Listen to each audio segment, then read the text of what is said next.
अंधे धृतराष्ट्र ने क्यों गवाए 100 पुत्र।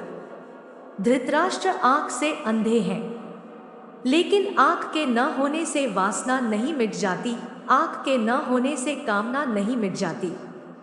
काश सूरदास ने धृतराष्ट्र का ख्याल कर लिया होता तो आंखें फोड़ने की कोई जरूरत न होती। सूरदास ने आंखें फोड़ ली थी इसलिए कि न रहेंगी आंखें, न मन में उठेगी कामना, न उठेगी वासना, पर आंखों से कामना नहीं उठती। कामना उठती है मन से। आंखें फूट भी जाएं, फोड़ भी डाली जाएं, तो भी वासना का कोई अंत नहीं है। पिता के जीवन काल में उसके 100 पुत्र मारे जाएं, इससे बड़ी विडंबना क्या होगी। महाभारत में धृतराष्ट्र के 100 पुत्र मारे गए थे। क्या यह उनके पूर्वजन्म के किसी कर्म का दंड था? धृतराष्ट्र अंधे थे, लेकिन जब उन्हें यह पता चला कि गांधारी को 100 संतानों को जन्म देने का आशीष है, तो अंधेपन का दुख मिट गया था। धृतराष्ट्र के 100 पुत्र और एक पुत्री हुई। कुरुक्षेत्र में उनके 100 पुत्र मारे गए थे। एक पिता के लिए इससे बड़ी विडंबना होगी कि उसे 100 पुत्रों का शोक मनाना पड़े। भगवान श्री कृष्ण ने गीता का जो संदेश दिया था उसे अर्जुन के अतिरिक्त संजय और धृतराष्ट्र ने भी सुना था। उसमें भगवान ने कहा था कि सब कुछ पूर्व निर्धारित है, सबको उनके पूर्व के कर्मों का दंड भोगना होगा। धृतराष्ट्र के वह बात स्मरण थी। दुर्योधन और दुशासन मुख्य रूप से पांडवों और द्रौपदी के दोषी थे। उनके मारे जाने को तो धृतराष्ट्र कर्मदंडों से जोड़ रहे थे, पर शेष पुत्रों की तो कोई भूमिका ही न थी। वे क्यों मारे गए, यह प्रश्न धृतराष्ट्र को कचोटता था। महाभारत युद्ध समाप्त होने पर धृतराष्ट्र ने श्री कृष्ण से पूछा, मैं अंधा पैदा हुआ, मेरे 100 पुत्र मारे गए, भगवान मैंने ऐसा कौन सा पाप किया है जिसका यह दंड मिल रहा है। आपने अर्जुन से कहा था कि जो हो रहा है वह कर्मों का दंड है। मेरे अंधे होने और 100 पुत्रों के मारे जाने के पीछे क्या कारण है, कृपया यह मुझे बताएं। अपने पुत्रों को खोने की पीड़ा से उभरने में यह काम आएगा। श्री कृष्ण ने कहा, महाराज धृतराष्ट्र, आपने उचित ही सुना था, कर्मों का दंड भोगना पड़ता है, उससे किसी को छूट नहीं है। राजा और समर्थवान लोगों को कर्मों का दंड विशेष रूप से भोगना पड़ता है। ईश्वर उन्हें समर्थवान बनाते हैं तो उनसे ज्यादा जिम्मेदार होने की आशा रखते हैं।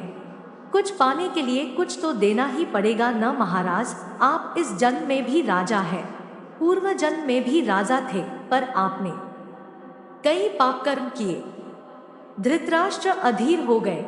वह बोले, केशव, मैंने इस जन्म में जो किया वह मेरे सामने है। एक राजा और एक बड़े परिवार का मुखिया होने के नाते मुझे वही उचित लगा। पूर्व जन्म का रहस्य जानने को उत्सुक हूँ, कृपया वह रहस्य खोले कि ऐसा कौन सा पाप था कि मैं अंधा भी हुआ, 100 पुत्र भी गवाए।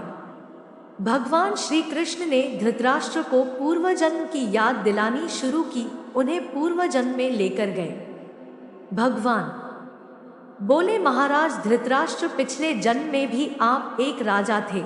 आपके राज्य में एक तपस्वी ब्राह्मण रहते थे। ब्राह्मण के पास हंसों का एक जोड़ा था जिसके 4 बच्चे थे। ब्राह्मण को उन हंसों से अपने संतान के जैसा लगाव था। ब्राह्मण को तीर्थयात्रा पर जाना था, लेकिन हंसों की चिंता में वह जा नहीं पा रहे थे। उसने अपनी चिंता एक साधु को बताई। साधु ने कहा, तीर्थ में हंसों को बाधक बताकर हंसों का अगला जन्म खरा क्यों करते हो? राजा प्रजापालक होता है, तुम और तुम्हारे हंस दोनों उसकी प्रजा हो। हंसों को राजा के संरक्षण में रखकर तीर्थ को जाओ। आप एक प्रजापालक राजा थे, इसलिए ब्राह्मण को यह बात जम गई। वह आपके पास आया और अपनी सारी परेशानी कह सुनाई। आपने ब्राह्मण के तीर्थ से लौट आने तक हंसों की रक्षा का दायित्व स्वीकार लिया। ब्राह्मण हंस और उसके बच्चे आपके पास रखकर तीर्थ को गए। हंस आपके महल के तालाब में ही पलने लगे। आपको एक दिन मांस खाने की तीव्र इच्छा हुई। आप उस समय अपने महल के बाग में घूम रहे थे। आपकी नज़र हंसों पर पड़ गई। आपने सोचा सभी जीवों का मांस खाया है, पर हंस का मांस आज तक नहीं खाया। इसका स्वाद आखिर कैसा होता होगा? आप इसी विषय पर सोचते रहे और हंस का मांस खाने की इच्छा तीव्र होती चली गई। यह इच्छा अब पराकाष्ठा पर पहुंच गई और आप खुद को रोक न पाए। आपने हंस के 2 बच्चे भूनकर खा लिए। उसका स्वाद आपकी जिह्वा को लग गया। हंस के एक एक कर 100 बच्चे हुए। आप सबको खाते चले गए। अंततः हंस का जोड़ा संतानहीन होकर दुख में मर गया। कई साल बाद वह ब्राह्मण तीर्थ यात्रा से लौटा और आपके पास आया। उसने आपसे अपने हंसों के बारे में पूछा। हंस तो आपके लोभ की बलि चढ़ चुके थे। प्रजापालक राजा यह कैसे कहता कि उसने अपने प्रजा की संपत्ति को चुपके से लूट ली। इसलिए आपने ब्राह्मण से कह दिया कि हंस बीमार होकर मर गए। ब्राह्मण दंपति आप पर पूरा भरोसा करता था। उसने आपकी बात मान ली और विलाप करते घर चले गए। महाराज धृतराष्ट्र, आपने हंस के बच्चों को खाकर और फिर झूठ बोलकर एक साथ कई अपराध किए। वह सुनिए। आपने तीर्थयात्रा पर गए उस व्यक्ति के साथ विश्वासघात किया जिसने आप पर अंधविश्वास किया था।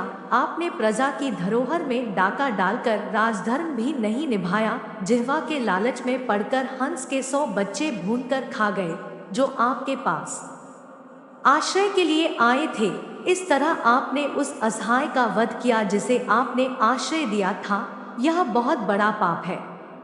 हे राजन, इन घोर पाप कर्मों का आपको दंड मिला है। जैसे आपने जिह्वा के लालच में हंस के 100 बच्चे मारे, वैसे ही आपके 100 पुत्र हुए लालच में पड़कर मारे गए। उन सबकी जिह्वा भी आवश्यकता से अधिक उदंड थी। जिसने आप पर आंख मूंद कर भरोसा किया, उस तीर्थयात्री से आपने झूठ बोला और राजधर्म का पालन नहीं किया। कोई आंख मूंद कर विश्वास करे तो उसका विश्वास कभी नहीं तोड़ना चाहिए। इसी विश्वासघात के कारण आप अंधे और राजकाज में विफल व्यक्ति हो गए। श्री कृष्ण ने कहा, सबसे बड़ा छल होता है विश्वासघात। आप उसी पाप का फल भोग रहे हैं। जय श्री कृष्ण। अगर वीडियो पसंद आई हो तो हमारे चैनल को सब्सक्राइब करें। धन्यवाद।